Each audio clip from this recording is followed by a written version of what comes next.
नमस्कार किसान भाइयों मैं धान के खेत पे हूँ और फिलहाल धान के खेत की स्थिति जिन्होंने कुछ लेट बुआई की है उनमें टेलरिंग चालू हो गई है। और वैसे भी किसान भाई चाहते हैं कि हमारे धान में ज़बरदस्त टेलरिंग हो, गुच्छों के रूप में टेलरिंग हो, ताकि उत्पादन ज़्यादा से ज़्यादा लिया जा सके। मैं यहाँ पर आपको टेलरिंग बढ़ाने के 3 ऐसे ज़बरदस्त उपाय बताने वाला हूँ, जिससे आपकी जो धान की फसल है उसमें जो टेलरिंग होगी ज़बरदस्त होगी, गुच्छों के रूप में होगी।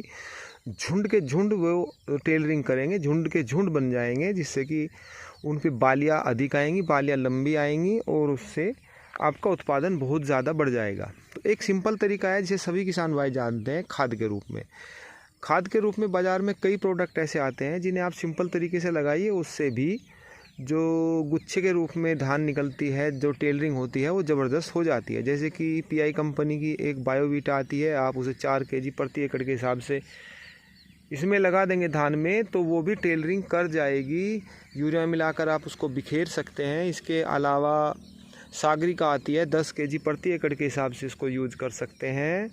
और इसके अलावा एक धानुका कंपनी का धनजाइम गोल्ड आता है, उसको भी आप यदि यूज करें लगभग 5 से 7 kg प्रति एकड़ के हिसाब से यूज करोगे तो वो भी टेलरिंग बढ़ा देगा। इसके अलावा भी कई तरह के प्रोडक्ट आते हैं, सिंपल तरीका है, सभी किसान भाई इसको जानते हैं।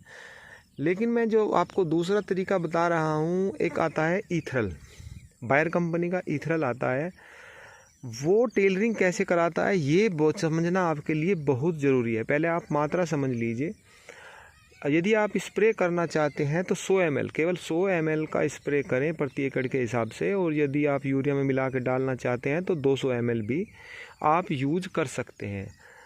ये बताने का मेरा मकसद ये है कि इसे आप ज़्यादा यूज न करें, क्योंकि ये काम कैसे करता है ये समझना आपके लिए बेहद ज़रूरी है।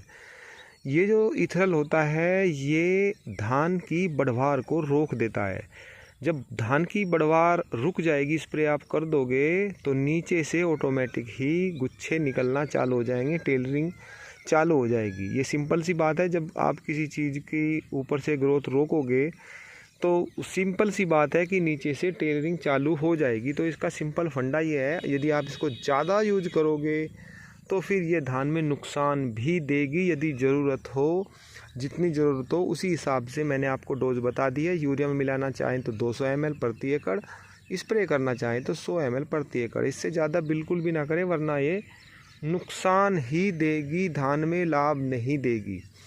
एक सिंपल तरीका है तीसरा, उससे आप इसको यदि मैच करोगे तो आपकी बिल्कुल समझ में आ जाएगा कि आखिर टेलरिंग होती कैसे है। मैं आपको यही इस वीडियो के माध्यम से समझाना चाहता हूँ कि धान में टेलरिंग होती कैसे है। आपने देखा होगा, सिंपल तरीका है। यदि धान की फसल, जो ये धान होते हैं, पौधे होते हैं, यदि इनको हल्का सा तोड़ दिया जाए, जैसे कि ये बल्ली के द्वारा भी इस प्रयोग को करते हैं, तो जो इसमें हल्का सा, जब ये बल्ली को लेकर चलते हैं पानी में, देखा होगा, तो ये पौधे जो होते हैं हल्के हल्के से टूट जाते हैं, कुछ इस तरीके से जैसे मैं दिखा रहा हूँ। तब ये टूट जाते हैं तो ऊपर को ये बढ़वार कुछ रुक जाती है, जैसे ठसक कहते हैं ना, ठसक जाती है, ऊपर को बढ़वार नहीं होती। और बस वही मौका ऐसा होता है कि जब पौधा ऊपर को नहीं चलेगा तो नीचे से उसमें से कल्ले निकलना चालू हो जाएंगे। जो नीचे से ग्रोथ आएगी, जो टेलरिंग होगी, वो उसको मौका मिल जाएगा और वो फिर गुच्छों के रूप में नीचे से टेलरिंग करना चालू कर देंगे। तो मैंने सिंपल तरीका इसीलिए समझाया है कि इससे आप ईथरल के बारे में भी समझ जाएंगे। तो मैंने जो 3 तरीके बताए वे इसीलिए बताए कि आपकी आसानी से समझ में आ जाए कि धान में टेलरिंग होती कैसी है। आप उसी हिसाब से फिर खाद का, या जो मैंने ईथरल बताया उसका, ईथरल के अलावा भी ऐसे कई प्रोडक्ट हैं जो कहते हैं कि 100 ml लगाइए और उसमें गुच्छे के रूप में टेलरिंग हो जाएगी। तो उसका अपना कुछ रोल नहीं है, वो तो सिर्फ धान की बढ़वार को रोकेगा, इसीलिए उसमें टेलरिंग हो जाती है। ऐसी जानकारी के साथ फिर मिलते हैं, तब तक के लिए सभी किसान भाइयों को नमस्कार।